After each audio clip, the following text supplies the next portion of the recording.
ఈ video last వరకు చూడండి, సబ్స్క్రైబ్ చేయండి. కందిపప్పు దోసకాయ కూర ఎలా ఉండాలో ఈ వీడియోలో చూపిస్తున్నా. కూర దోసను ఇలా చిన్నగా కట్ చేసుకోవాలి. ఈ ముక్కలను ముందుగానే నానబెట్టిన కందిపప్పులో వేసుకుంటున్నాము.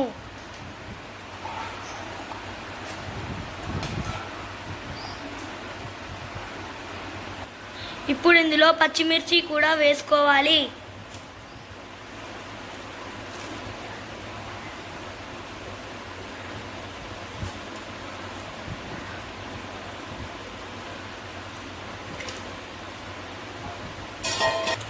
దీన్ని స్టవ్ మీద పెట్టి ఉడకబెట్టుకోవాలి. మసిలేటప్పుడు తగినంత కారపొడి వేసుకోవాలి. ఇంట్లో తగినంత ఉప్పు వేసుకొని బాగా కలుపుకోవాలి.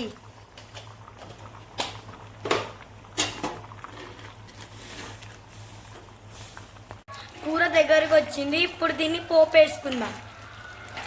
నూనె పోస్తున్నాము. ఇప్పుడు పోపు వేసుకుంటున్నాం. పోపు ఇప్పుడు వేసుకుందాం. కలియాకు వేసుకోవాలి.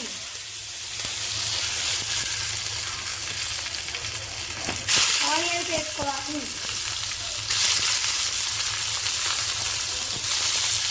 పుదీనా వేసుకుంటారు. అల్లం వెల్లుల్లి పేస్ట్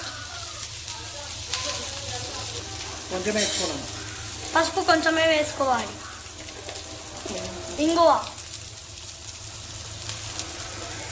ముందుగానే ఉడకబెట్టుకున్న పప్పు వేసుకుందాం.